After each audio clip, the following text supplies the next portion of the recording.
Max Tanner, a struggling comedian, stumbles upon a cursed joke book rumored to kill through uncontrollable laughter. At first, the deadly power brings him sudden fame until audiences start collapsing mid-show. With sharp-witted ally Leela and cynical detective Reed, Max uncovers a sinister cult and a terrifying figure known as the Jester, the curse's living embodiment. Hunted by assassins and haunted by fate, Max must battle chaos with humor itself. In a final showdown where punchlines become weapons, he turns deadly laughter into salvation. But even after breaking the curse, one question remains: who gets the last laugh? Max Tanner had never been lucky. The kind of luck where the universe seems to conspire against you in the most creatively cruel ways. Tonight was no different. He found himself standing outside the Rusty Anchor, a dive bar that smelled of stale beer and broken dreams, clutching an ancient, leather-bound book that looked like it had been through more wars than he had gigs. The neon sign above flickered erratically, casting a sickly glow on the damp pavement. Earlier that day, on a whim driven more by desperation than curiosity, Max had wandered into a cramped antique shop nestled between a laundromat and a failing pawn shop. The shop was a labyrinth of dusty shelves and creaky floorboards, the air heavy with the scent of mildew and forgotten stories. Behind the counter sat Harold Finch, an elderly man with thick glasses that magnified his watchful eyes and a thin, knowing smile. Looking for anything in particular? Harold had asked, his voice gravelly but inviting. Something different, Max replied, running a hand through his rumpled hair. Maybe something to get me out of this rut. Harold reached under the counter and pulled out a book that looked like it had been buried for centuries. Its cover was cracked and mottled, embossed with intricate symbols that seemed to shift when you weren't looking directly at them. This, Harold said, is no ordinary joke book. Rumor has it, the jokes inside are so potent, so lethal, that they can kill with laughter. Max laughed nervously. Sounds like a gimmick. Maybe, Harold shrugged. Or maybe it's the universe's way of telling you to be careful what you wish for. Against better judgment, Max bought the book, the weight of it oddly comforting in his hands. That night, he found himself on the dim stage of the Rusty Anchor. The audience, a ragtag group of regulars, nursing their drinks and their disappointments. Max opened the cursed book, its pages yellowed and brittle, and found a joke scrawled in looping script. He cleared his throat. All right, folks, here's something a bit different. The joke was absurdly simple, but delivered with a cadence that made the punchline land like a thunderclap. The crowd erupted in laughter, their guffaws echoing off the peeling walls. But then, the laughter grew uncontrollable, a tidal wave of sound that seemed to shake the very air. Max watched in horror as one man doubled over, clutching his chest, face twisting in a grimace before collapsing. The room froze. The laughter died, replaced by a stunned silence punctuated only by ragged breaths and the distant wail of a siren. The surreal truth was undeniable. The jokes were deadly. Backstage, Max's mind raced. The book felt heavier in his bag, as if it bore the weight of unseen eyes watching, waiting. He knew this was only the beginning. The cursed joke book had chosen him, and the price of laughter was about to become painfully clear. Sitting alone in his cramped apartment, Max stared at the book under the flickering light.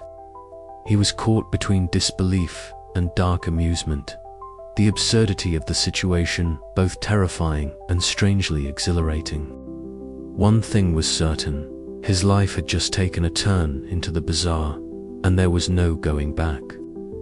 The cursed joke book was more than an oddity, it was a ticking time bomb wrapped in punchlines, and Max Tanner was holding the fuse. The first laugh had been deadly. what came next would be even stranger. Well, Max muttered to himself, fingers tracing the cracked leather cover. Let's see how far this rabbit hole goes. Outside, the city pulsed with indifferent rhythm, unaware that a new kind of comedy was about to rewrite its rules forever. Max Tanner, a struggling comedian, stumbles upon a cursed joke book rumored to kill through uncontrollable laughter. At first, the deadly power brings him sudden fame until audiences start collapsing mid-show. With sharp-witted ally Leela and cynical detective Reed, Max uncovers a sinister cult and a terrifying figure known as the Jester, the curse's living embodiment. Hunted by assassins and haunted by fate, Max must battle chaos with humor itself. In a final showdown where punchlines become weapons, he turns deadly laughter into salvation. But even after breaking the curse, one question remains: who gets the last laugh? Max Tanner had never been lucky. The kind of luck where the universe seems to conspire against you in the most creatively cruel ways. Tonight was no different. He found himself standing outside the Rusty Anchor, a dive bar that smelled of stale beer and broken dreams, clutching an ancient, leather-bound book that looked like it had been through more wars than he had gigs. The neon sign above flickered erratically, casting a sickly glow on the damp pavement. Earlier that day, on a whim driven more by desperation than curiosity, Max had wandered into a cramped antique shop nestled between a laundromat and a failing pawn shop. The shop was a labyrinth of dusty shelves and creaky floorboards, the air heavy with the scent of mildew and forgotten stories. Behind the counter sat Harold Finch, an elderly man with thick glasses that magnified his watchful eyes and a thin, knowing smile. Looking for anything in particular? Harold had asked, his voice gravelly but inviting. Something different, Max replied, running a hand through his rumpled hair. Maybe something to get me out of this rut. Harold reached under the counter and pulled out a book that looked like it had been buried for centuries. Its cover was cracked and mottled, embossed with intricate symbols that seemed to shift when you weren't looking directly at them. This, Harold said, is no ordinary joke book. Rumor has it, the jokes inside are so potent, so lethal, that they can kill with laughter. Max laughed nervously. Sounds like a gimmick. Maybe, Harold shrugged. Or maybe it's the universe's way of telling you to be careful what you wish for. Against better judgment, Max bought the book, the weight of it oddly comforting in his hands. That night, he found himself on the dim stage of the Rusty Anchor. The audience, a ragtag group of regulars, nursing their drinks and their disappointments. Max opened the cursed book, its pages yellowed and brittle, and found a joke scrawled in looping script. He cleared his throat. All right, folks, here's something a bit different. The joke was absurdly simple, but delivered with a cadence that made the punchline land like a thunderclap. The crowd erupted in laughter, their guffaws echoing off the peeling walls. But then, the laughter grew uncontrollable, a tidal wave of sound that seemed to shake the very air. Max watched in horror as one man doubled over, clutching his chest, face twisting in a grimace before collapsing. The room froze. The laughter died, replaced by a stunned silence punctuated only by ragged breaths and the distant wail of a siren. The surreal truth was undeniable. The jokes were deadly. Backstage, Max's mind raced. The book felt heavier in his bag, as if it bore the weight of unseen eyes watching, waiting. He knew this was only the beginning. The cursed joke book had chosen him, and the price of laughter was about to become painfully clear. Sitting alone in his cramped apartment, Max stared at the book under the flickering light. He was caught between disbelief and dark amusement. the absurdity of the situation both terrifying and strangely exhilarating. One thing was certain, his life had just taken a turn into the bizarre, and there was no going back.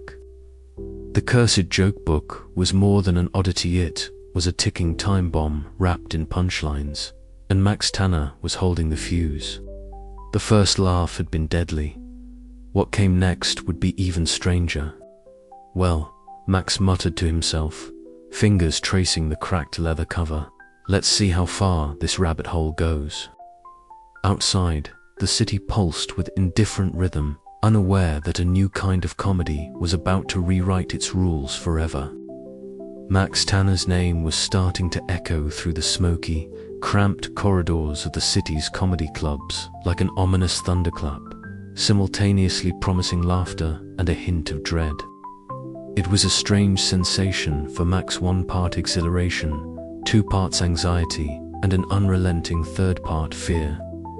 The cursed joke book, once a dusty relic gathering cobwebs on Harold Finch's cluttered shelves, had thrust Max into a spotlight he never sought but couldn't escape.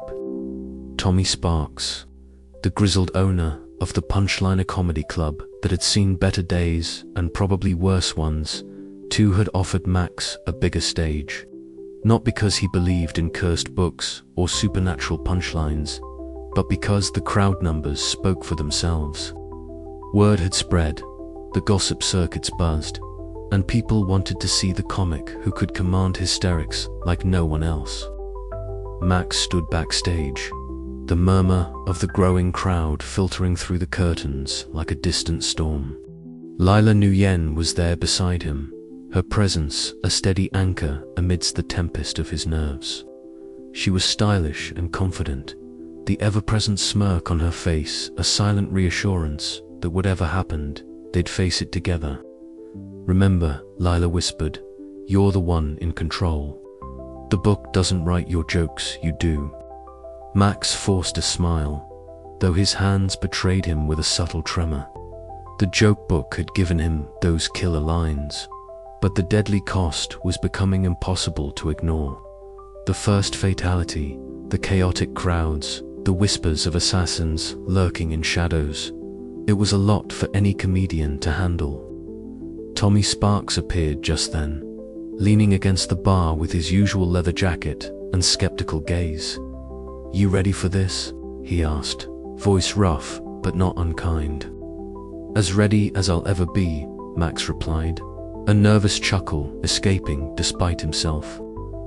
The stage lights dimmed, then flared to life, spotlighting Max as he stepped into the circle of heat and expectation.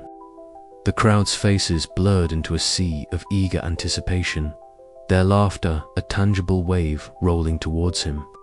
Each joke he delivered was met with uproarious response, the sound filling the room and swelling Max's confidence.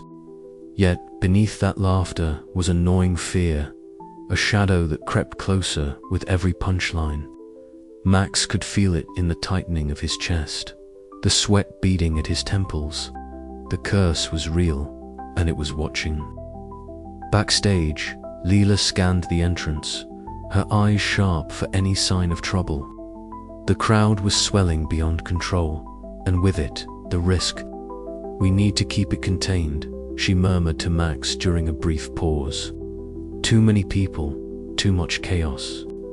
Max nodded, the weight of her words sinking in. Fame was a double-edged sword, and the sharpness of the curse was carving into his life deeper than ever. After the show, Max retreated to a worn leather sofa in the dimly lit green room. The cheers still echoed in his ears, but the silence around him was deafening. His hands trembled as he stared at the cursed joke book lying innocuously on the table. The book that had given him everything and threatened to take it all away. "You're doing great," Leela said softly, sitting beside him. "We'll figure this out." But Max wasn't so sure. Each laugh was a victory, yes, but also a step closer to the abyss. The balance between success and survival was razor thin, and the joke was on him if he fell. The city's neon lights flickered through the grimy windows, casting long shadows that danced like specters on the walls.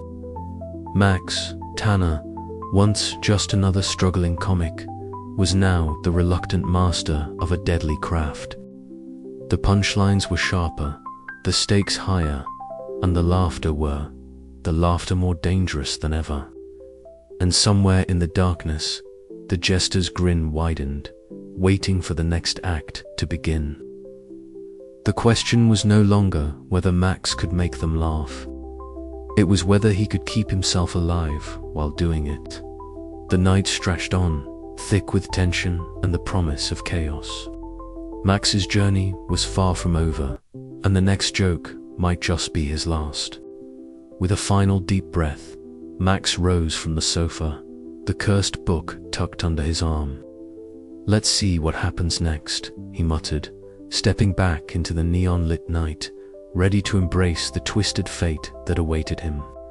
And as the city buzzed around him, the thin line between comedy and catastrophe blurred ever more, promising that every laugh carried a deadly weight.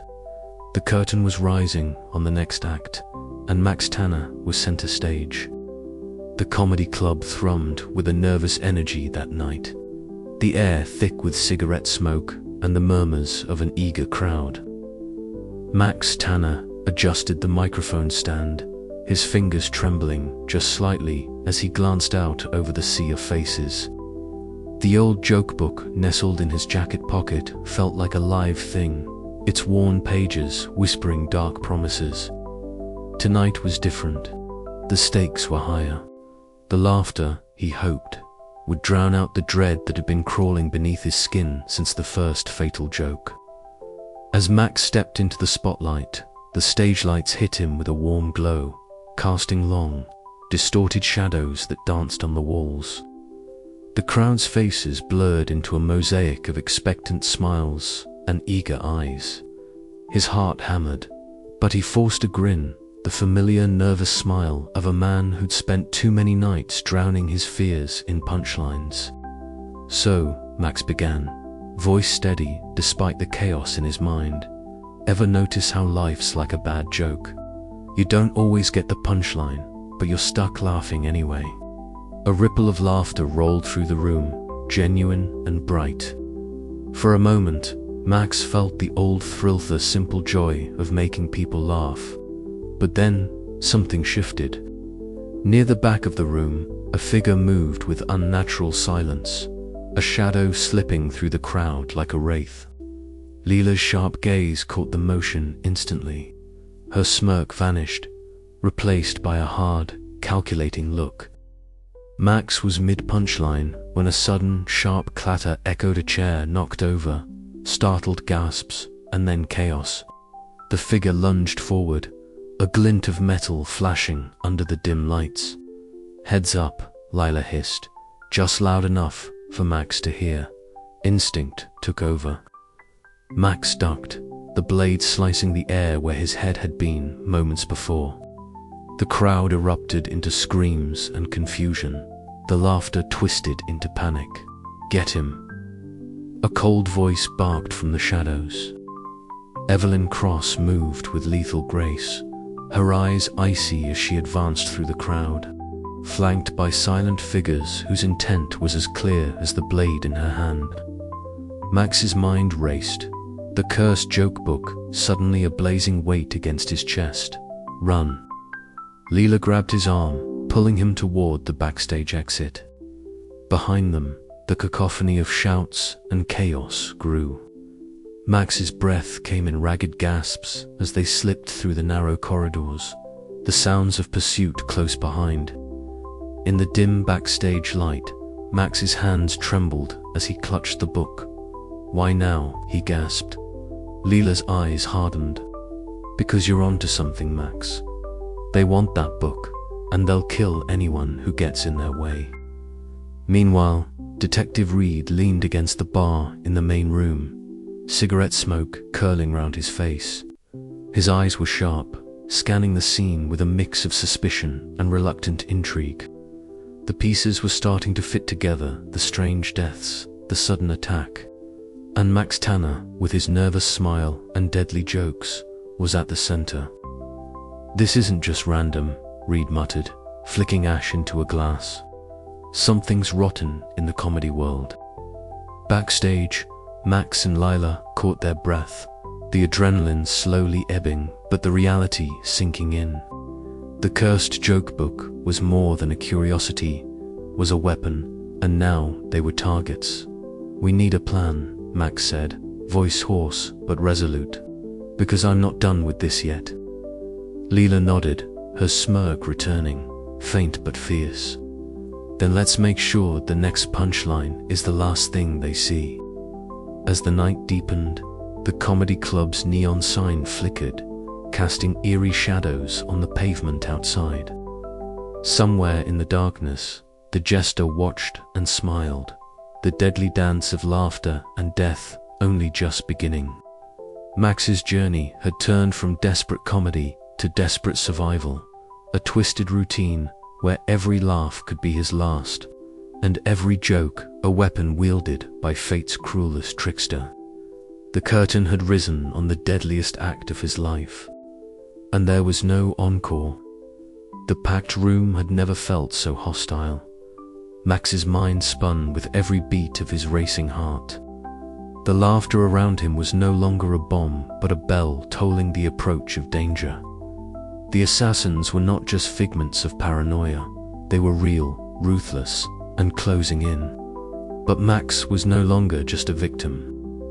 With Lila's quick thinking and his own razor-sharp wit, he had survived the first attack. The question now loomed larger. How long before the next strike? And more importantly, how would he turn the tables on a fate that seemed determined to kill him with laughter? The show, it seemed, was far from over. Max Tanner sat cross-legged on the threadbare rug inside Harold Finch's antique shop, the dim light casting long shadows over piles of dusty tomes and odd curiosities that smelled of forgotten times. The cursed joke book lay open before him, its yellowed pages brittle under his fingertips, each joke inked in a script that seemed both archaic and oddly playful. "You sure this thing is real?" Max asked, glancing up at Harold, whose eyes twinkled behind wire-rimmed glasses. Harold adjusted his spectacles, the faint scent of old leather and wood polish filling the cramped space. "Real," he said softly and deadly. "This book has a history darker than most care to admit. People have died laughing at these jokes. It's not just superstition. There's a curse woven into these pages." Max swallowed, the weight of the book suddenly heavier in his hands. "So it's not just a gimmick?" "Far from it," Harold replied, leaning forward conspiratorially. "The jokes here, they're more than humor. They're a weapon. And there are those who want to keep that weapon for themselves." Lila knew in, standing by the door in her usual confident stance, smirked. "Sounds like you're getting into deep trouble, Max." Max forced a nervous smile, flipping to another joke but pausing. "Trouble seems to find me." Their investigation led them next to a shadowy underground locale, a narrow stairwell descending beneath the city streets. The air was thick with incense and murmurs as they slipped inside a hidden chamber where a small cult gathered. Faces illuminated by flickering candlelight turned toward them, eyes gleaming with fanatic reverence. "You seek the truth behind the humor," a voice intoned from the darkness. "The laughter that kills is sacred. It is the divine jest." Max's heart pounded as he exchanged a glance with Leela. "Sacred," he whispered. The cultists chanted, their voices rising in eerie harmony, celebrating the lethal punchlines that had caused so much chaos. It was a moment of surreal horror, worshippers of death through laughter. Max felt a chill run down his spine. This was no ordinary curse. It was a belief system, a dangerous ideology. Back in the relative safety of a dimly lit cafe, Max wrestled with the mounting pressure. He stared at a scribbled joke on a napkin, the words blurring as self-doubt crept in. What if I'm just a fool playing with forces I don't understand? Lila reached across the table, her smirk softening into genuine concern. You're not a fool. You're the only one who's seen the truth and lived to laugh about it. That makes you stronger than you think. Her pragmatic words grounded him, but the weight of responsibility pressed heavily on his shoulders. Their research uncovered a newsreel buried deep in an archival vault, flickering on an old projector. The image of the jester appeared, a haunting figure clad in a tattered costume, his face painted with a sinister grin that seemed to mock fate itself. The jester's eyes gleamed with malevolent mirth, a living embodiment of the curse's twisted humor. Max felt the room close in around him. So this is the man behind all this. Lila nodded grimly. And he's still out there, pulling the strings. As the chapter closed, Max realized that the joke book was not just a relic, but a battleground, a place where humor, death, and fate collided. The uneasy alliance with Lila, the threat of the cult, and the looming presence of the jester forced Max to confront not only the deadly power in his hands, but the fragile line between laughter and disaster. He wasn't just fighting for his career anymore, he was fighting for his life, and perhaps for the very soul of comedy itself. The question hung in the air: could he outwit a fate that thrived on absurdity and deadly punchlines? The answer was anything but certain. Max Tanner had always felt like the punchline of a joke he didn't quite get, but nothing in his late-night grind through dingy comedy clubs had prepared him for the manor rather.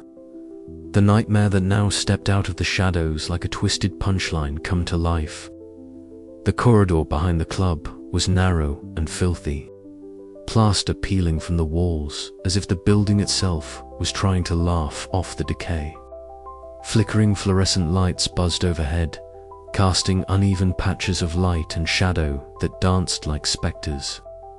Max's heart thudded in his chest, the cursed joke book heavy in his coat pocket.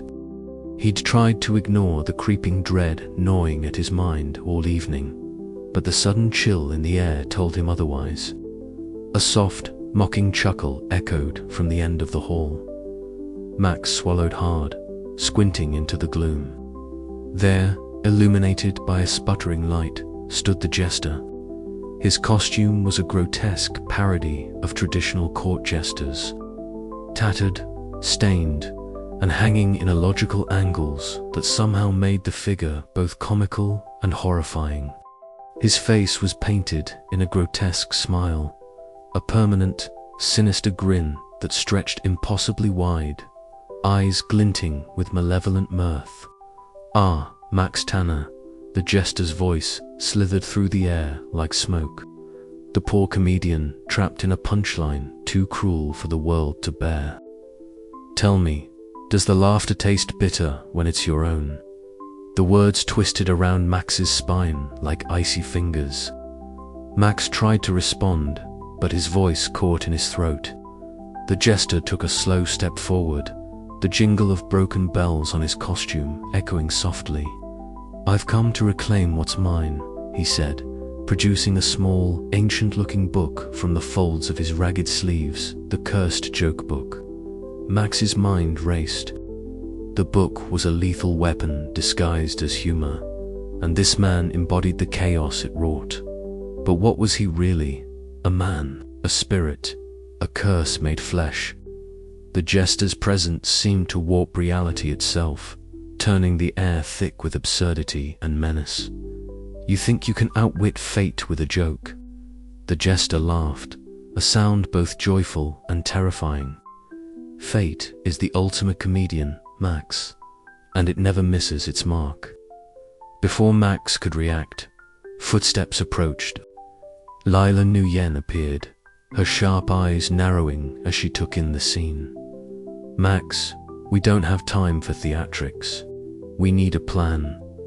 The jester's grin widened. "Ah, the loyal sidekick. How delightful. But even your combined wit won't save you from what's coming. Later, in the cramped dressing room, the smell of stale smoke and sweat clung to the air. Max sat hunched over the cursed book, its pages seeming to pulse with an unnatural rhythm. Leela leaned against the wall, arms crossed, her usual smirk replaced by a serious edge.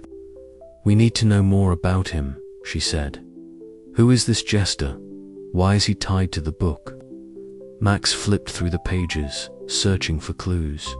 "He's not just a man," Max murmured. "He's the curse itself, the embodiment of the joke's dark heart." Their conversation was interrupted by the muffled roar of the audience gathering outside. Max's next performance was imminent, and the stakes had never been higher. The laughter they would soon unleash carried a deadly weight, and the presence of the jester made every chuckle a potential death knell. On stage, the spotlight burned bright, illuminating Max's nervous smile. The crowd's laughter was both fuel and poison, an uncontrollable force that fed the cursed jokes. As Max delivered punchline after punchline, a chilling voice cut through the noise, the jester's taunt echoing from the shadows. "Laugh, Max, laugh. It's the sound of your own undoing." The theater seemed to warp, the boundary between reality and nightmare blurring. Max's mind raced, balancing the absurdity of the situation with the cold logic needed to survive.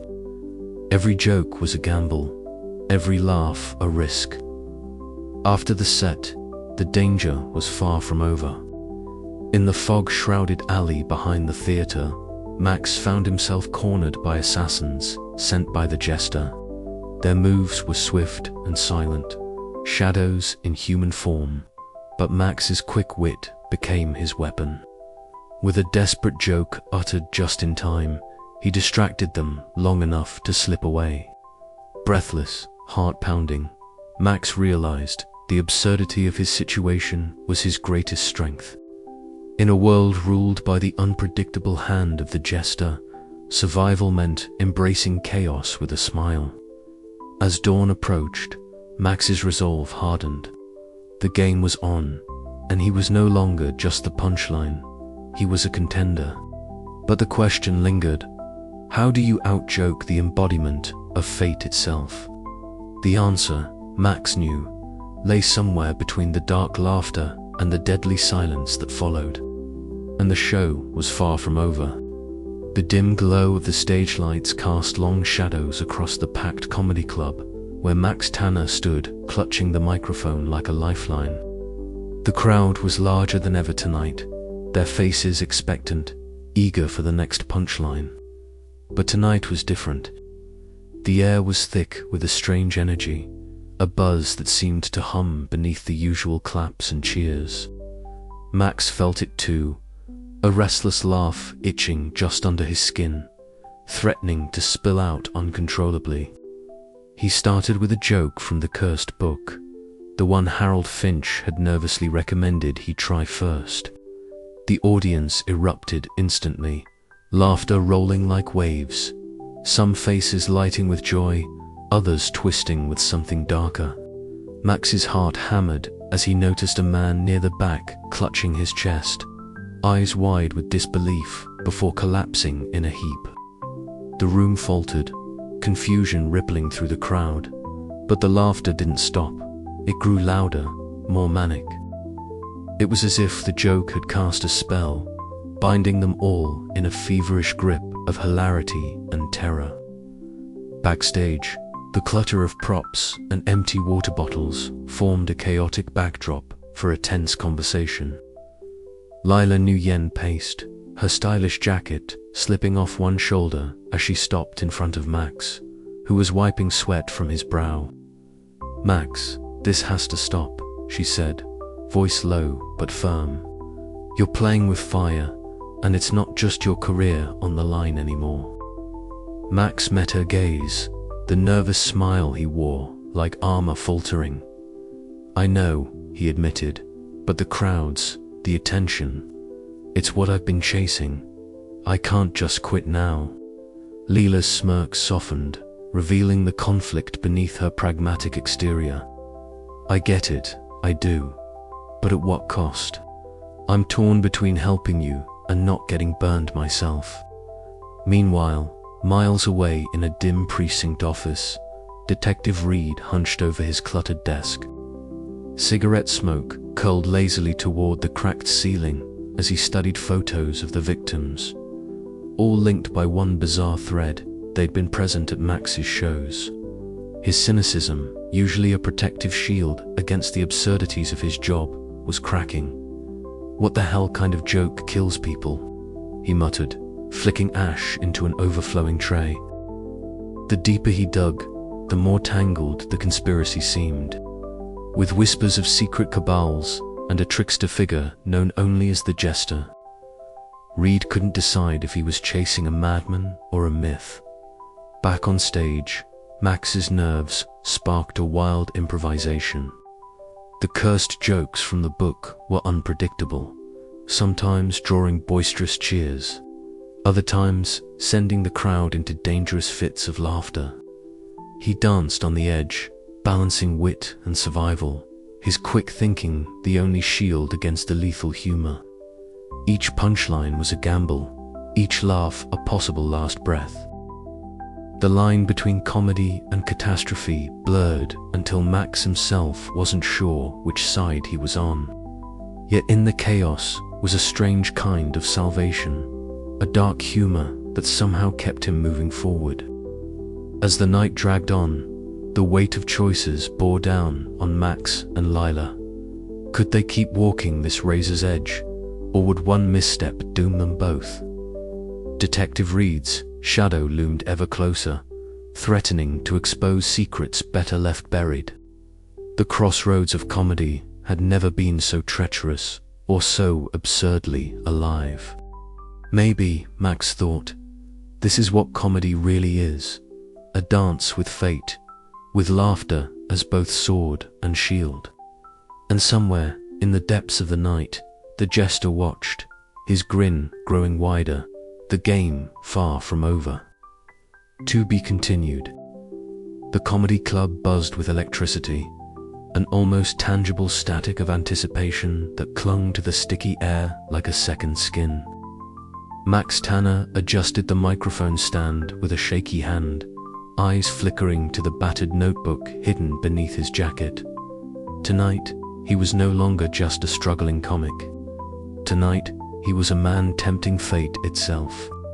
The cursed joke book, ancient and ominous, had transformed his life into a precarious balancing act between laughter and death.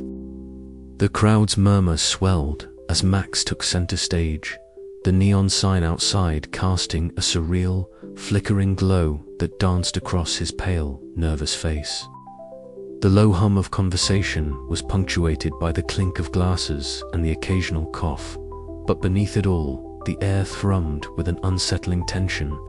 Max swallowed hard. He knew what awaited him beyond the first punchline.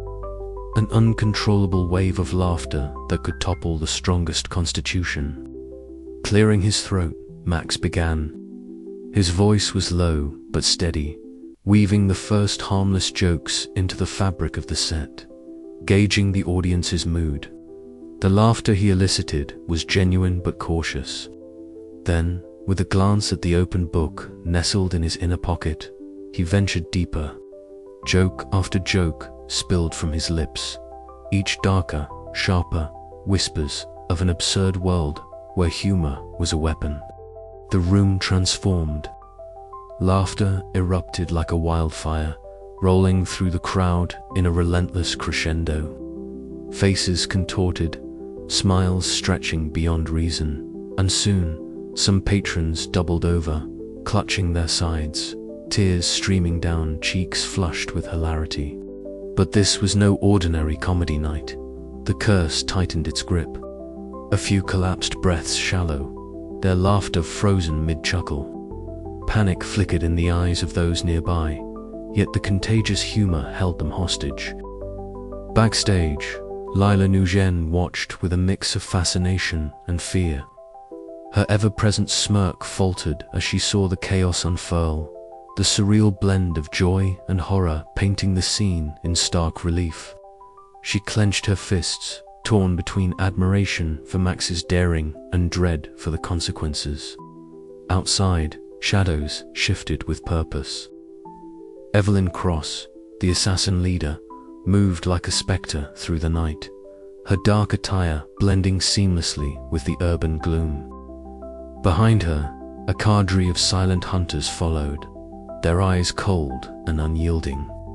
The deadly laughter inside was the beacon that guided their approach, a signal that the cursed book was in play, and the time to strike was now. Inside, Max's pulse quickened. He sensed the tightening noose of danger, the invisible eyes prying through walls and windows. Recklessness had been his fuel, but now it threatened to consume him. Switching gears, Max abandoned the lethal jokes for agile banter, weaving quick-witted retorts that acted as a shield against despair. His nervous smile sharpened into something almost defiant, a glimmer of the old comic fighting back against the dark fate. The backstage corridors became a labyrinth of shadows and echoes. Max's footsteps pounded like a frantic drumbeat as he dodged through narrow passages, his breath ragged but controlled. The cursed book throbbed in his pocket, both a blessing and a curse, a source of power and peril. Each heartbeat was a gamble, each joke a step closer to oblivion or salvation. As the assassins closed in, the line between humor and horror blurred. Max's wit was his weapon, his laughter a lifeline. But how long could he hold the balance? The night stretched ahead, thick with uncertainty and the promise of deadly punchlines yet to come. The club's neon glow flickered once more, casting elongated shadows that danced like specters across the walls. Max paused, eyes scanning the exit routes, mind racing. Somewhere in the chaos of laughter and lurking danger, the next joke waited, the one that might save him or end him. And so, under the dim lights and the watchful eyes of fate's cruel trickster, Max Tanner prepared to face the night's deadly performance, a show where every laugh could be his last. But in the heart of absurdity, where comedy met catastrophe, Max discovered that sometimes the only way to survive was to laugh in the face of death itself, and maybe, just maybe, outjoke the darkness. The evening air was thick with the kind of anticipation that felt almost electric, buzzing in Max Tanner's veins as he sat alone at his worn kitchen table. The dim light of a single desk lamp cast long shadows across the clutter of notebooks, coffee cups, and the infamous cursed joke book that had rewritten the trajectory of his life. Before him lay an envelope, thick, cream-colored, and embossed with gold lettering that seemed almost too elegant for the rough-and-tumble world Max inhabited. With trembling fingers, he broke the seal and unfolded the heavy card inside. A flourish of formal script invited him to perform at the upcoming prestigious comedy festival, a beacon of hope in his otherwise chaotic existence. His breath caught, heart pounding with a cocktail of exhilaration and dread. This was the break he'd been chasing all his life, the chance to claw his way back into the spotlight. But with the joke book's dark shadows still looming, the stakes had never been higher. The silence of his apartment was suddenly shattered by the distant wail of a siren, a reminder that the city never truly slept, nor did danger. Max's eyes flickered to the worn pages of the book, its ancient leather cover cracked and whispering secrets he hardly wanted to hear. The cursed humor had already claimed lives, twisted fate, and drawn deadly attention. Now, this invitation was both a blessing and a gauntlet thrown at his feet. 2 days later, the clatter of cups and murmur of conversation filled the cozy corner booth of an offbeat cafe where Max met Leela Nguyen. The air smelled faintly of roasted beans and caramel syrup, but beneath the comforting aroma simmered tension. Lila's sharp gaze locked onto Max's jittery posture as she pushed a steaming cup across the table toward him. "You've got to be careful," she said, voice low but firm, her dry wit barely masking the worry beneath. "This festival isn't just a chance to shine, it's a target painted on your back." Max took a sip, the bitterness grounding him for a moment. "I know, but if I don't try, I'm dead anyway. Or worse, forgotten." Lila's smirk softened into a rare smile. "Then we plan. We get ahead of whatever's coming." Together, they pored over the details. The festival's schedule, the security measures, the potential allies and enemies lurking in the crowd. Every plan was a fragile thread woven into the chaotic tapestry of their lives. Each one a gamble against fate's cruel trickster hand. Meanwhile, in the back alleys of the city, Tommy Sparks leaned against the chipped brick wall of his comedy club, the neon sign buzzing erratically above him. A cigarette dangled from his lips, smoke curling into the night as he watched Max approach. "You sure you want to do this?" Tommy asked, voice gravelly but not unkind. "That festival's no joke, Max. It's a whole different beast." Max shrugged, nerves tightening his smile. "I'm out of options. Besides, maybe this time the joke's on fate." Tommy's eyes narrowed, a flicker of concern breaking through his usual skepticism. "Just watch your back. The higher you climb, the harder you fall." Detective Reed's world was a stark contrast. Rain slicked the narrow alley behind the club, the glow of street lamps blurred by the drizzle. His trenchcoat collar was turned up against the chill, cigarette smoke mingling with the damp air. He scanned the shadows, the faint echo of laughter from inside the club haunting him like a ghost. The deaths connected to Max's performances were no coincidence, and Reed's instincts told him the story was far darker and more twisted than a mere coincidence. The cabal behind the jester was closing in, their influence seeping into every corner of the city's underbelly. Reed's fingers tightened around the cigarette as he muttered to himself, "This isn't just about jokes anymore. It's a war for control." Back in his apartment, Max sat cross-legged on the floor, the invitation still clutched in his hand. The laughter that had once seemed so innocent now echoed with a sinister edge. He knew the festival was a crossroads, a moment where his fate, the curse, and the deadly game he'd been thrust into would collide. Yet beneath the dread, a stubborn ember of hope flickered. Maybe, just maybe, he could turn the punchline around. Outwit the jester, survive the assassins, and reclaim not only his career but his life. The festival beckoned, and with it, the promise of chaos and salvation intertwined in the strangest joke fate had ever played. As Max prepared to step onto the biggest stage of his life, the city seemed to hold its breath, waiting to see if laughter would bring life or death. And somewhere in the shadows, the jester smiled. Max's fingers trembled as he folded the invitation carefully and slipped it into his jacket pocket. The weight of the cursed joke book in his bag was heavier than ever, a constant reminder that the coming days would test every ounce of his wit and courage. "Ready, Lila's?" Voice broke through his reverie as she appeared in the doorway, arms crossed and eyes sharp. He nodded, a nervous grin tugging at his lips. "As ready as I'll ever be." Together, they stepped out into the night, the city lights flickering like 1,000 punchlines waiting to be told, some deadly, some hopeful, all absurdly intertwined. The festival beckoned, and Max Tanner was about to answer its call. The final laugh, however, was still waiting to be told.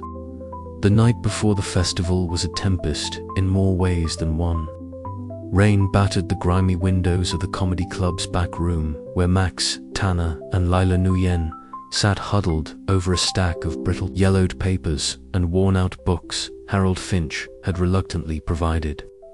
The storm outside was a relentless percussion, tapping against the glass like the ticking of a morbid clock, each drop echoing the urgency in Max's mind. So, this jester guy, he wasn't always the villain. Leela mused, flicking through a fragile page with a carefully gloved hand. Apparently, he was once a celebrated performer, someone who loved laughter as much as we do, but cursed to become this. She gestured vaguely, the flickering candlelight casting long shadows that danced like phantoms on the peeling walls. Max rubbed his temples, a nervous smile tugging at the corner of his mouth. Yeah, turns out the guy's story is as twisted as the jokes in that book. It's almost poetic, a tragic clown condemned to be the harbinger of lethal laughter. I guess fate's got a cruel sense of humor. Harold Finch, perched on a rickety stool nearby, nodded sagely. The curse binds him to the book, and the book to the curse. It's a cycle that feeds on the absurdity of human folly and the dangerous allure of humor. The more you laugh, the closer you dance with death. Max's mind replayed the countless faces he'd seen dissolve into uncontrollable laughter, some ending in terror, others in tragedy. He thought of the upcoming comedy festival, looming like a dark monolith on the horizon, a stage where the stakes were no longer just laughs, but survival. The room's atmosphere thickened as the rain intensified, punctuated by distant thunder that seemed to roar in approval of the grim revelations. Leela leaned forward, her voice dropping to a conspiratorial whisper. We need to be ready. The jester won't just sit idle. He's intertwined with this curse, and he'll come for the book for you. Max shivered, not from the cold, but from the weight of inevitability pressing on his chest. His internal monologue flickered with dry humor, the only shield against the encroaching dread. If fate's a joke, it's one hell of a cosmic one, and I'm the punchline. But hey, at least I'm not boring. Later that night, at a cramped diner, bathed in the neon glow of flickering signs, Detective Reed slid into the booth opposite Max and Lila. His rumpled trench coat was damp from the rain, and the ever-present cigarette smoldered between his fingers. The detective's eyes, sharp and tired, scanned the two comics with a mixture of suspicion and reluctant alliance. I've been digging, Reed began, voice low and gravelly. There's more to this curse than some urban legend. There's a cult, worshippers of this jester figure. They believe in spreading chaos through deadly laughter. Leela exchanged a glance with Max, the absurdity of the situation settling like a fog. Great, a death cult with a sick sense of humor. Just what we needed. Reed cracked a rare dry smile. Welcome to my world. The conversation wove through grim facts and speculative whispers. The clatter of plates and distant chatter of patrons, a stark contrast to the gravity of their discussion. Plans formed, alliances hardened, and amidst it all, Max's anxiety gave way to a flicker of resolve. He was no longer just a hapless victim. He was a player on a stage far larger and darker than any comedy club. The next encounter was less tangible but more haunting. In a narrow alley slick with rain, Max found himself face to face with a flickering apparition. The jester's form shimmered like a mirage, his tattered costume flapping in an unfelt breeze, eyes glittering with a malevolent mirth that sent chills down Max's spine. You're meddling in a game far beyond your wit, Max Tanner, the jester intoned, voice like a twisted melody. But even fate enjoys a good laugh. The words were both a threat and a riddle, leaving Max suspended in a liminal space between fear and fascination. The jester was no mere villain. He was the embodiment of chaos, a trickster bound to the cruel joke of his own curse. When dawn broke, Max found himself alone on a rooftop overlooking the sprawling city. The fiery hues of morning clashed with the lingering shadows, mirroring the turmoil inside him. He lit a cigarette, inhaling deeply as the smoke curled upward, carrying away fragments of doubt. Maybe this is it, he thought. The punchline I didn't see coming. Fate's joke might be cruel, but that doesn't mean I have to laugh last. Comedy's about timing, and I'm learning to own the stage, no matter how twisted the script. Below, the city stirred awake, oblivious to the dark comedy unfolding in its midst. Max's gaze sharpened, resolve hardening like tempered steel. The festival awaited a crucible where jokes could kill, alliances would be tested, and fate itself might be outwitted. And if laughter was the weapon, then Max Tanner was ready to wield it, no matter what came next. The curtain was rising, and the final act was about to begin. The night air outside the grand hall was thick with excitement and the faint scent of popcorn and spilled beer. Inside, the comedy festival had drawn a crowd that seemed to pulse with energy, a living, breathing organism hungry for laughter. Max Tanner stood in the wings, eyes darting over the sea of faces that stretched back into the dimly lit cavern of the auditorium. The stage lights bathed the polished wooden platform in a warm, golden glow, a stark contrast to the cold dread coiling in Max's gut. He adjusted the microphone stand nervously, his fingers trembling slightly despite the practiced smile plastered on his face. The cursed joke book, heavy and ominous, rested in the inner pocket of his jacket's secret weight that both empowered and terrified him. Tonight was no ordinary show. Every chuckle, every guffaw carried a shadow, a risk that lurked just beneath the surface of the humor. Backstage, Lila Nguyen paced with a sharp eye on the entrance. Her stylish attire and confident smirk belied the tightness in her jaw. Beside her, Detective Reed leaned against the wall, his rumpled trench coat hanging loose, a cigarette smoldering between his fingers. His cynical gaze swept the crowd, noting exits, potential threats, and the subtle movements of suspicious figures. Their quiet conversation was punctuated by urgent whispers and furtive glances. "They're here," Lila said, her voice low but steady. "I can feel it. The assassins won't let this night pass quietly." Reed nodded grimly. "We need to keep Max safe and find out who's backing them. This cabal supporting the jester has deeper roots than we thought." The hall's murmur swelled into a crescendo as the host announced Max Tanner's name. The spotlight snapped on, and Max stepped into its embrace. The audience erupted in applause, a tidal wave of sound that washed over him, momentarily drowning his fears. He cleared his throat, the microphone capturing the subtle rasp. "Good evening, everyone," Max began, voice cracking just enough to sound endearing rather than nervous. "I'm Max Tanner, and I promise you, tonight's jokes might just kill you. Metaphorically, of course. Unless, of course, you're reading from a cursed joke book like me. Then, well," he forced a smile, the irony bitter in his mouth. Laughter rippled through the crowd, some chuckles, hesitant, others gleefully uninhibited. But in the back rows, shadows shifted. Figures cloaked in nondescript clothing sat with unnatural stillness, eyes cold and calculating. Among them, Evelyn Cross, the assassin leader, scanned the stage with lethal precision, her every movement a silent threat. Max launched into his routine, weaving the cursed jokes with his own dry wit and self-deprecating humor.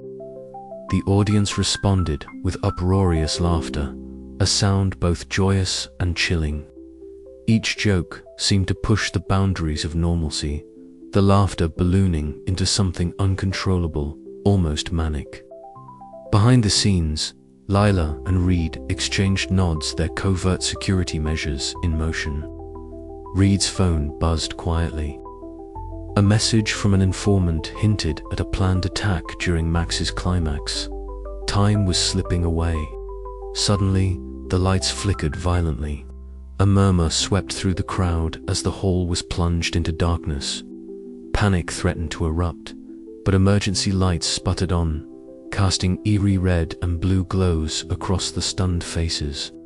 On the edge of the stage, the silhouette of the jester emerged, his tattered costume and painted grin stark against the dim light. His eyes gleamed with malevolent mirth, promising chaos and calamity. The audience's laughter froze, replaced by gasps and whispers. Max's heart hammered, but his voice found strength. "Well, folks, it seems the party's just getting started." Behind him, a scuffle broke out as Lila and Reed moved swiftly to intercept the assassins. The tension snapped, a terrifying dance of survival and wit unfolding under the watchful eyes of an audience caught between amusement and horror. This was no ordinary comedy night. This was the opening act in a deadly game where laughter was both weapon and shield, and Max Tanner was the reluctant star. As the first blows were exchanged in the shadows and the crowd's reactions teetered between hysteria and disbelief, Max realized that every joke he told could be his last. Yet, in that precarious balance, he found a strange clarity. Humor, he thought, was never just about laughs, it was about fighting back, about carving meaning out of chaos. And tonight, Max was determined to fight with every punchline he had. To be continued. The room was packed, the air thick with the scent of spilled beer and nervous anticipation. Max Tanner stepped onto the stage, the familiar spotlight washing over his slightly disheveled form like a harsh interrogation lamp. His tired eyes scanned the sea of faces, a nervous smile tugging at the corners of his mouth. Tonight was supposed to be just another gig, another chance to claw his way back into the limelight. But the cursed joke book nestled in his back pocket whispered otherwise. He flipped it open briefly, fingers trembling as he chose the next joke. It was a risky one, the kind that made his throat tighten with a mix of excitement and dread. Taking a deep breath, Max launched into the punchline. The effect was instantaneous. Laughter burst out like a tidal wave, uncontrollable and manic. Faces twisted in delight and horror as the audience erupted. The sound was intoxicating, yet beneath it lay an eerie undertone, violent intensity that gnawed at Max's nerves. "Have you ever noticed," Max quipped, voice steady despite the chaos, "that the only thing worse than a bad joke is a bad joke that kills?" The crowd laughed harder, some clutching their sides, others gasping as their laughter became ragged, their bodies betraying them.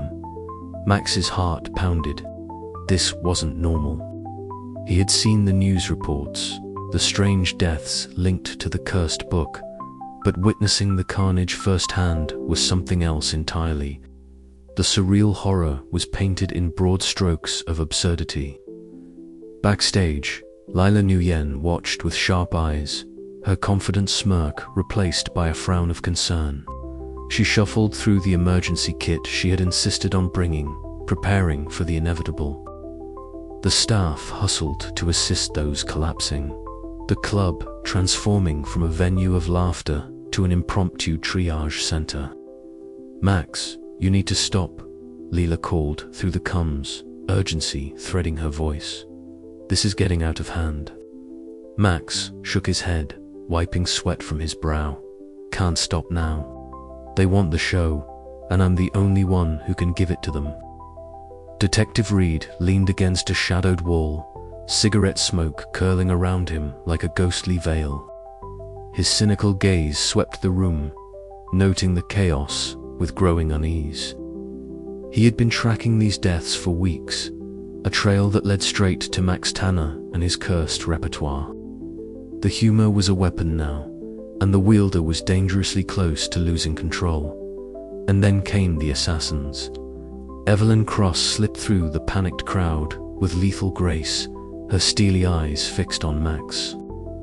The contrast between her cold efficiency and the absurd uproar around her was stark, a predator in a den of chaos. Max caught sight of her, an icy shiver crawling down his spine, despite the sweat and adrenaline flooding his veins. Improvisation became survival. Max twisted his jokes, weaving humor with desperate wit, ducking behind props, and using the laughter as a shield and a weapon. Each punchline was a calculated risk, a gamble that could mean life or death. The audience was both his danger and his salvation, their hysterics masking his movements, their gasps and guffaws echoing like battle cries. Lila coordinated from backstage, her voice steady despite the turmoil. Left flank to down. Keep moving, Max. Detective Reed moved through the crowd, his trench coat snagging on overturned chairs, eyes sharp for any sign of the assassins. His dry humor had abandoned him. This was no joke anymore. The battle was surreal. Laughter mingled with screams, jokes collided with gunfire, and Max found himself at the center of a maelstrom where comedy was both salvation and executioner. The cursed book hummed in his pocket, a dark promise of more deadly punchlines yet to come. As the chaos reached its crescendo, Max's mind raced. He needed a way out, a way to turn the tide. The absurdity of the situation was almost laughable if it weren't so deadly. What's the deal with assassins and comedy clubs? He muttered under his breath, eyes darting for an opening. They never laugh at the punchline, a moment of levity in the madness. But the next joke had to be the right one, the one that would buy him time. Disarm the threat, and maybe, just maybe, keep the laughter alive without death trailing behind it. The room held its breath, the deadly dance of humor and danger far from over. Max Tanner was about to find out if laughter really was the best medicine or the deadliest curse. Max's voice rose above the cacophony, weaving a tapestry of twisted humor and sharp wit. Each joke was a calculated dart, aimed not just at eliciting laughter, but at confusing, disarming, and delaying the assassins closing in. The audience, caught between hysteria and horror, became his unwitting shield. Why don't assassins ever tell jokes? Max quipped, ducking a swift movement from Evelyn Cross. Because timing is everything, and they're terrible at punchlines. A ripple of nervous laughter cut through the tension, a fragile thread of normalcy in the chaos. Leela's voice crackled in his earpiece. Keep it up, Max. We're working on a way in. Detective Reed is clearing a path. The detective's figure emerged through the smoke and scattered chairs, signaling a route. Max darted, heart hammering, adrenaline a roaring tide. But Evelyn was relentless, her cold efficiency undeterred by the madness.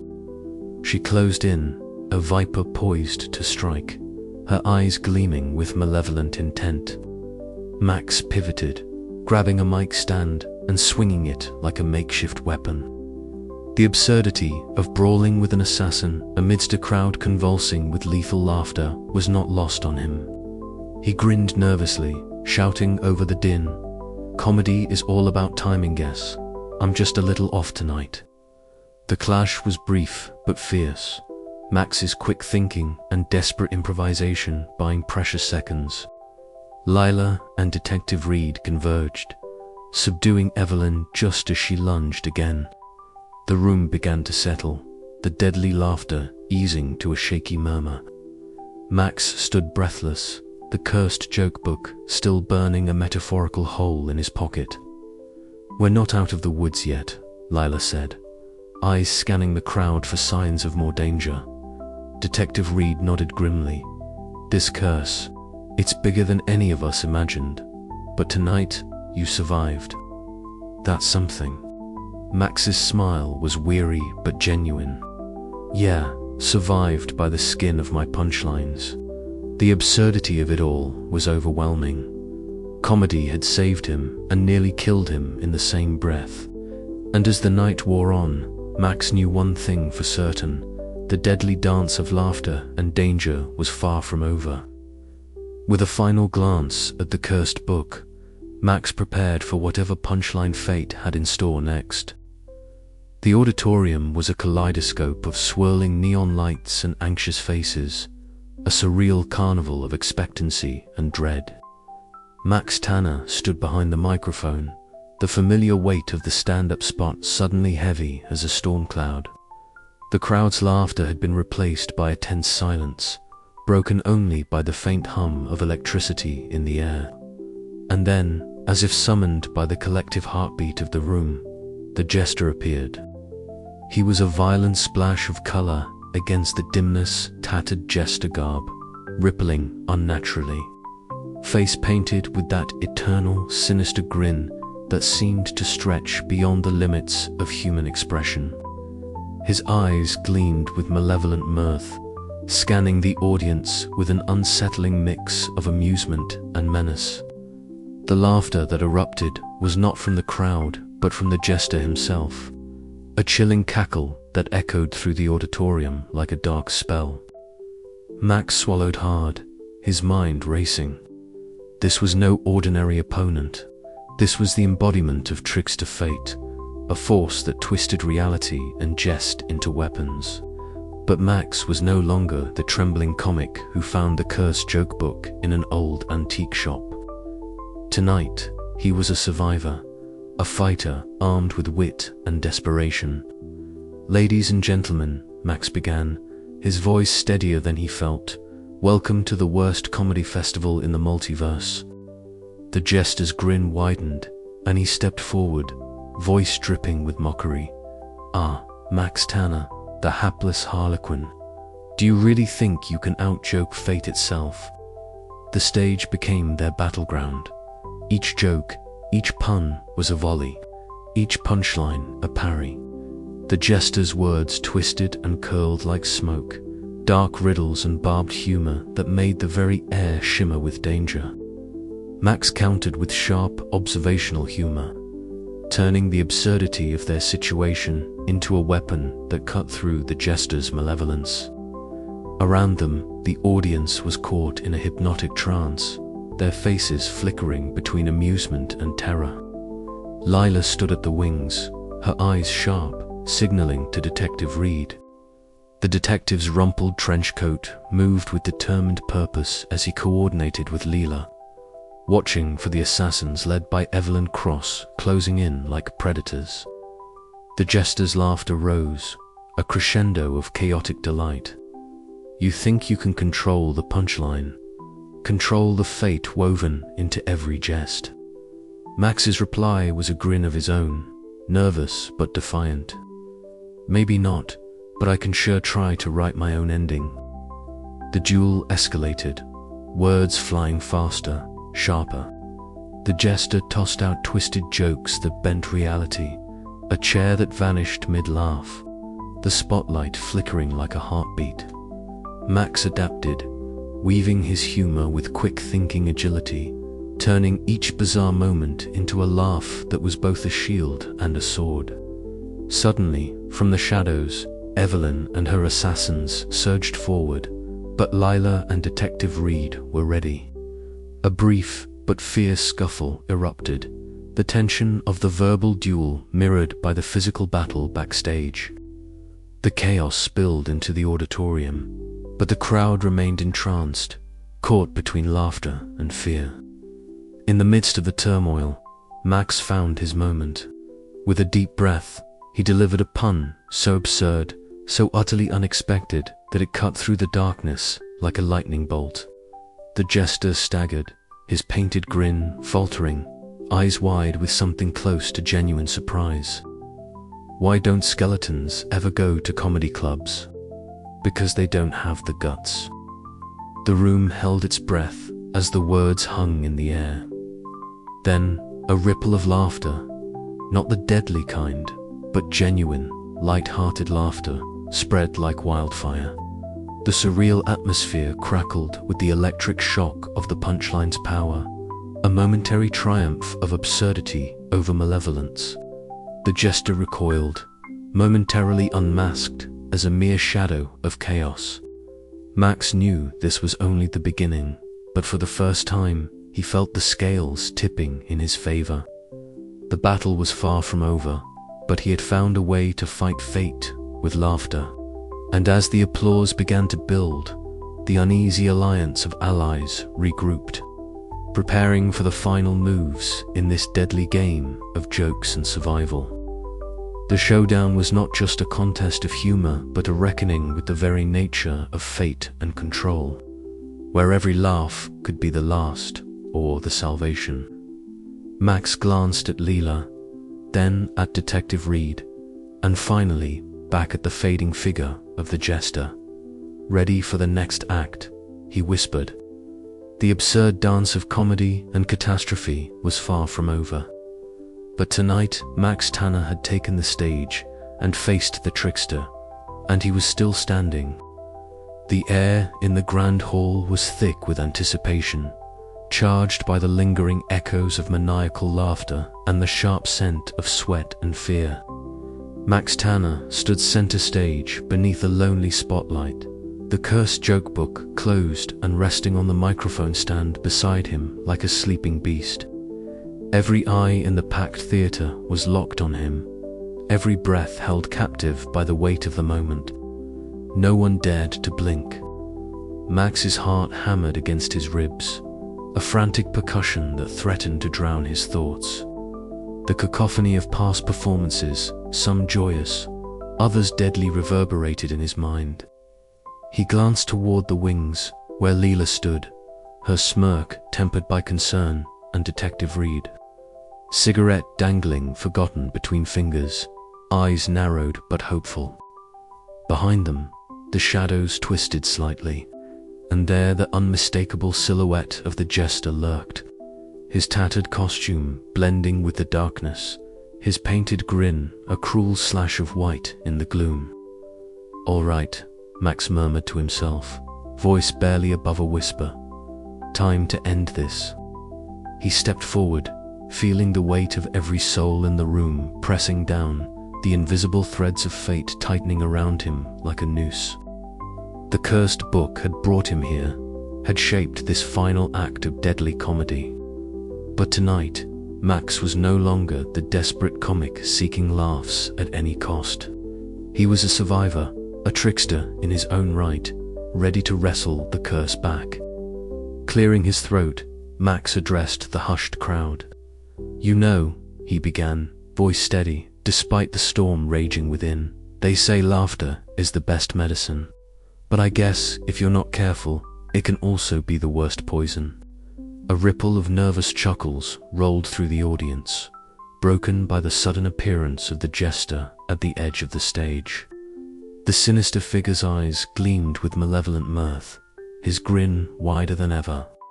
"You think you can outwit fate, Max Tanner?" the jester hissed, voice dripping with mockery. "This curse is older than time, and just as relentless." Max swallowed past a dry throat, then launched into the punchline he had crafted in the darkest hours of his ordeal joke that twisted the very essence of the curse. "But maybe," he said, eyes locking with the jester's, "the best cure is a punchline that nobody sees coming." The room held its breath. Then the laughter began, not the wild, uncontrollable laughter that had spelled doom before, but a gentle, genuine chuckle that spread like wildfire. Faces that had been tense with fear softened, smiles breaking out spontaneously. The cursed book trembled on the stand, pages fluttering as if caught in a breeze, then suddenly snapped shut with a definitive thud. The jester staggered back, his grin faltering into a grimace of disbelief and fury. "No," he snarled, the shadows around him flickering and shrinking as if retreating from the light. Lila exhaled sharply, stepping forward. Looks like you just wrote your own punchline, Jester. Detective Reed cracked a rare smile, the tension easing from his shoulders. Well, I'll be. Max allowed himself a weary grin. The curse was broken. The deadly jokes had transformed into harmless humor, the lethal edge dulled by the absurd twist of his final line. The festival erupted into applause, genuine and untainted, as the audience rose to their feet, a wave of relief washing over everyone. Behind the scenes, alliances shifted. Max felt the heavy burden of his journey lighten, replaced by a new understanding of the unpredictable nature of fate and comedy. He was no longer merely a victim or a pawn. He was a player in the grand game of absurdity, wielding humor as both shield and sword. As the lights dimmed and the crowd began to disperse, Max caught Lila's eye. "So," he said with a tired but triumphant smile, "think I've earned my spot back on the stage." She laughed softly, the sound warm and real. "You never lost it, Max. You just had to survive the joke first." Outside, the night air was crisp and clear, unburdened by the weight of curses or dark fate. Max looked up at the stars, their distant twinkle reminding him that even in the darkest moments, there was always room for light and laughter. But as he turned to leave, a faint shimmer caught his eye. Somewhere in the shadows, a sly chuckle echoed a reminder that in the world of comedy and fate, the final laugh might never truly be his. The curtain fell on the deadly joke, but the story, like all good comedy, promised more twists yet to come. The auditorium had settled into an almost eerie calm. The once raucous crowd, the chaos of uncontrollable laughter and narrow escapes, had given way to a quiet that felt almost sacred. Amber stage lights cast a gentle glow over the empty seats, shadows stretching like tired limbs across the worn floorboards. Max Tanner stood center stage, hands loosely in his pockets, his gaze drifting over the sea of vacant chairs, as if trying to imprint the moment, the calm after the storm. It was hard to believe that only hours ago, the festival had been a battleground. The deadly curse that had threatened to turn every punchline into a fatal blow was finally broken. The absurd twist that transformed lethal jokes into harmless humor felt like a cruel joke played on reality itself, but one Max was grateful for. His breath came steady now, no longer hitching with the remnants of fear. The weight on his shoulders had lifted, though the memories clung like a shadow at his back. He thought of the faces lost to laughter, the frantic moments of improvisation, the sharp sting of betrayal and trust intertwined. Comedy, he realized, was a delicate dance between light and dark, and had been waltzing on a knife's edge. Backstage, the air was thick with the scent of stale coffee and sweat, mingling with the faint aroma of cigarette smoke. Lila leaned against a cluttered table, arms crossed but eyes bright with a mixture of exhaustion and relief. Detective Reed stood nearby, trench coat still rumpled, a cigarette perched between his fingers, though unlit. The tension that had once bristled between them had softened, replaced by something resembling understanding. "You did good, Max," Lila said quietly, her voice carrying that familiar dry wit that always managed to cut through his self-doubt. "You turned the whole nightmare into a punchline no one could kill on." Max offered a tired smile, the nervous twitch at the corner of his mouth betraying his attempt at confidence. "Yeah, well, I'm just glad the punchline didn't punch back." Reed exhaled slowly, the ghost of a smirk tugging at his lips. "You've got guts, that's for sure, and maybe a little luck. But this isn't over. There's still the cabal, the remnants of that jester's game to untangle." Lila's eyes narrowed, a steely edge sharpening her features. "Then we keep digging. Together, The fragile alliance that had formed in the crucible of danger now seemed sturdier, forged in shared survival and a mutual desire to protect the fragile peace they'd won. Later that evening, Max found himself at the comedy club where it all began. Tommy Sparks was wiping down the stage, the neon sign outside humming softly, casting a kaleidoscope of colors through the window. Tommy looked up as Max entered, his expression skeptical but touched with a quiet respect. "Never thought I'd see you back here so soon," Tommy remarked, setting down the rag. "You've changed, Max. Not just the fame, something else." Max shrugged, rubbing the back of his neck. "Guess, when you laugh death in the face, you start appreciating the little things." Tommy's grin was crooked but genuine. "That's the best kind of comedy there is." Walking home through the rain-soaked streets, Max felt the cool droplets pattering against his face, mingling with the soft city lights and distant sounds of life unfolding around him. Laughter echoed faintly from a nearby bar, a reminder that the world spun on, oblivious to the battles fought in shadows and punchlines.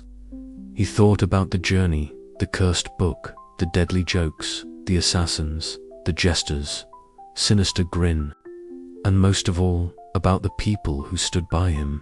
Leela, Reed, Tommy. Each had played a part in rewriting his story. Max knew the road ahead would be unpredictable, littered with absurdities and dark humor. But for the first time in a long while, he felt ready to face it, not as a victim of fate, but as a survivor who could laugh at the chaos, and maybe, just maybe, find a way to make it all matter. The spotlight had faded, but the show, like life itself, was far from over. So, Max murmured to himself with a wry smile, "What's the punchline going to be next?" And with that question hanging in the humid night air, Max stepped forward into the unknown, laughter still echoing faintly in his heart. The backstage dressing room was a sanctuary unlike any Max Tanner had known in months.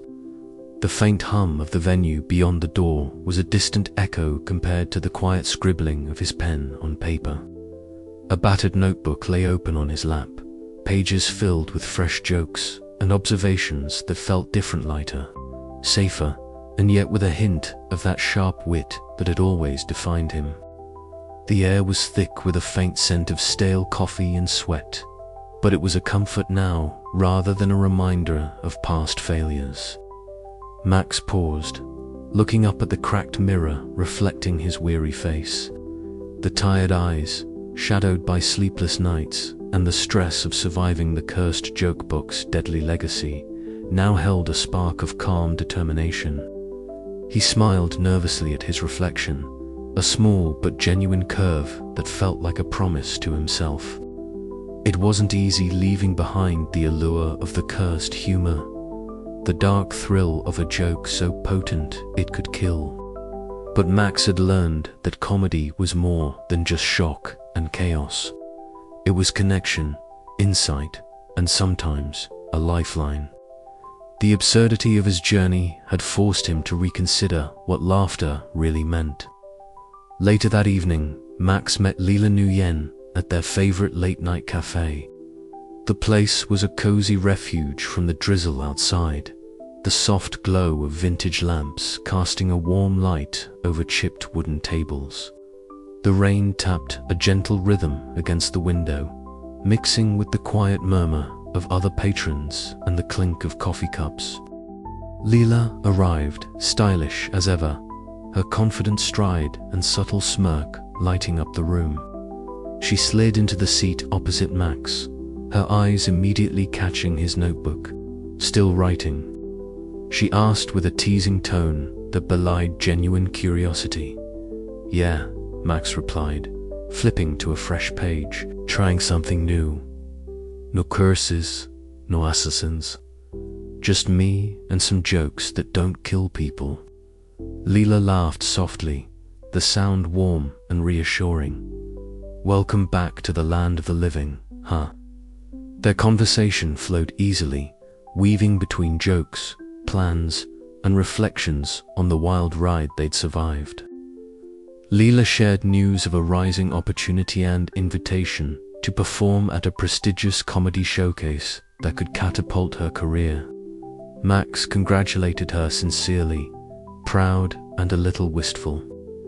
Their partnership had evolved, but the bond remained strong, anchored in shared understanding and respect. The following week, Max stepped onto the comedy club stage with a new kind of nervous excitement. The spotlight was bright, but not blinding, the crowd expectant, but not frenzied. He launched into his set, weaving absurd scenarios with sharp observations about life's unpredictability. There were laughs, genuine, hearty, and safe. It was a different kind of high, one that didn't come with a price. Backstage, Leela watched with a mixture of pride and relief.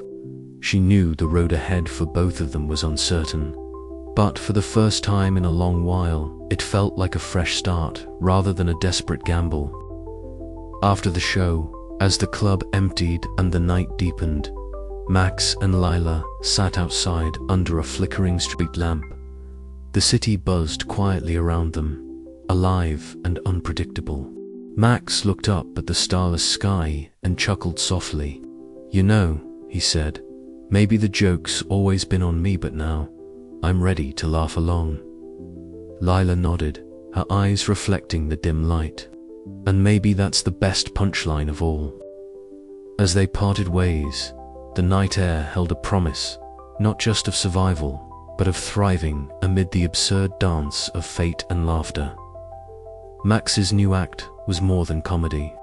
It was an embrace of life's twists, a testament to resilience, and the beginning of new stories yet to be told. But somewhere, just beyond the edges of the city lights, the faintest echo of a sinister grin lingered in the shadows, reminding Max that in the realm of humor and fate, the final laugh might never truly be his. And so, with renewed spirit and cautious hope, Max Tanner stepped forward into his new beginning, ready to face whatever came next, one joke at a time. The dim light of the nearly empty comedy club cast long, wavering shadows across Max Tanner's face as he sat hunched over a battered wooden table. The ancient joke book lay open before him, its yellowed pages whispering secrets in a language only half understood, half remembered. The air was thick with the faint scent of stale beer and the ghost of laughter, distant and chilling, threading through the silence like a spectral thread winding its way through the room.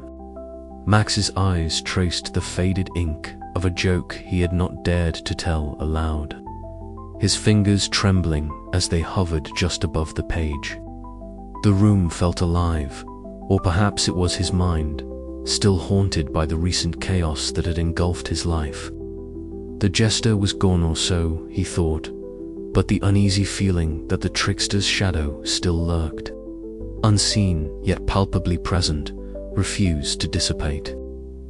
A sudden murmur of laughter echoed faintly, as if the walls themselves remembered the sinister mirth that had once filled this place. Max flinched. The sound was neither here nor there, a flicker of sound that teased the edge of perception. He swallowed hard, forcing a nervous smile. "Maybe I'm just losing it," he muttered to himself. Hours later, in the vibrant chaos of the city's cafe district, Leela Nguyen leaned across a cluttered table, her eyes sharp and intense beneath the glow of hanging Edison bulbs. The bustling noise of clinking cups and murmured conversations seemed to fade into the background as she slid a folded piece of paper toward Max. The note was cryptic, a series of strange symbols and an ominous message hinting at a resurgence of dark humor, cultists followers of the jester's twisted legacy. "This can't be a coincidence," Leela said, her voice low but resolute. "They never really disappeared. They've been waiting, watching, and now something stirring again. Max's heart pounded, a mix of dread and reluctant adrenaline surging through him. "So the joke's not over," he said wryly, the familiar self-deprecating humor coating his fear. Lila smirked, but her eyes betrayed concern. "No, Max, it's just getting started." Meanwhile, outside the comedy club, Detective Reed exhaled a plume of smoke into the cold night air, his gaze fixed on the graffiti that marred the brick walls. The symbols were unmistakably Larcane marks linked to the Jester's secret cabal. The detective's cynical mind raced, piecing together threads of conspiracy that defied rational explanation. "What the hell are you up to now?" Reed muttered under his breath, flicking his cigarette aside. The city felt heavier tonight, burdened by secrets that refused to stay buried. Back inside, Max prepared for a late-night set at a small, intimate venue. The crowd was sparse but attentive, their faces illuminated by the soft glow of stage lights. Max's jokes were different tonight, subtle, self-aware riffs on fate, chaos, and the absurdity of existence. Each punchline was a careful dance, a tightrope walk between humor and the haunting memory of what had come before. As laughter rippled through the room, Max sensed a strange duality, the genuine warmth of shared amusement mingled with an undercurrent of something darker, as if the jester's presence still lingered, hidden in the folds of the joke. The night ended with a bittersweet note, laughter fading into silence, and Max feeling both victorious and vulnerable. The curse had been broken, yes, but the echoes remained whispering reminders that humor, like fate, was unpredictable and eternal. Max stepped off the stage, the weight of the past and the uncertainty of the future pressing upon him. Somewhere deep inside, a small, stubborn spark of hope flickered. Maybe, just maybe, this was not the end of the story. Maybe the final laugh was still out there, waiting to be told. And with that thought, Max Tanner smiled into the night, ready for whatever absurd twist fate might throw his way next. Max Tanner stood backstage, the familiar hum of the comedy club buzzing faintly through the heavy curtain. His heart thudded, unevenly, part excitement, part residual anxiety that never quite left him, no matter how many crowds he'd faced. Tonight was different. Not because of the audience or the venue, but because of what he had become. The cursed joke book was gone, transformed by his final punchline into harmless humor, but the shadow it cast still lingered, a trickster's whisper on the edge of his consciousness. He adjusted the microphone stand, checked the small note card in his pocket, a collection of fresh jokes inspired by his journey through chaos, fear, and unexpected triumph. The neon sign outside flickered erratically, casting surreal pixelated patterns across the backstage wall. It was almost as if fate itself was playing a last game with him. Taking a deep breath, Max stepped onto the stage. The spotlight hit him squarely, warm and intense, revealing the tired eyes behind his nervous smile. The crowd's chatter dimmed, anticipation filling the air like static. He glanced briefly to the wings where Lila stood, her stylish smirk a beacon of steady support. Nearby, Detective Reed leaned against the back wall, trenchcoat collar turned up, cigarette smoke curling upward in lazy spirals. "Good evening," Max greeted, voice steady but laced with self-deprecating humor. "I'm Max Tanner, and I used to be a struggling comic until I found this ancient joke book. And well, let's just say it was a killer read." The audience chuckled, the sound light but genuine. Encouraged, Max launched into his set, blend of dark wit, absurd observations, and honest reflections on the unpredictability of life. Each joke threaded with the motif that had defined his journey, the thin line between comedy and catastrophe, the trickster's hand lurking behind every punchline. You ever notice how life's a bit like a cosmic joke? You think you're the one telling it, but really, it's the universe laughing at you. He quipped, eyes scanning the room, connecting with faces that mirrored his own mix of amusement and wariness. Laughter rippled through the crowd, not the deadly, uncontrollable kind, but warm and freeing. Max felt a strange lightness building inside him, release from the heavy burden, a fear that had shadowed him since the cursed book arrived. Midway through his set, a sudden flash of memory struck him, the sinister grin of the jester, the assassin's cold eyes, the chaotic laughter that once threatened to consume him.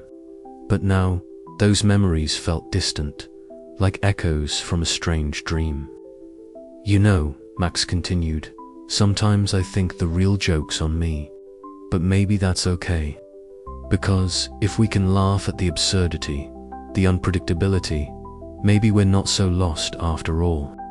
The crowd responded with heartfelt applause and laughter, the kind that warms rather than wounds.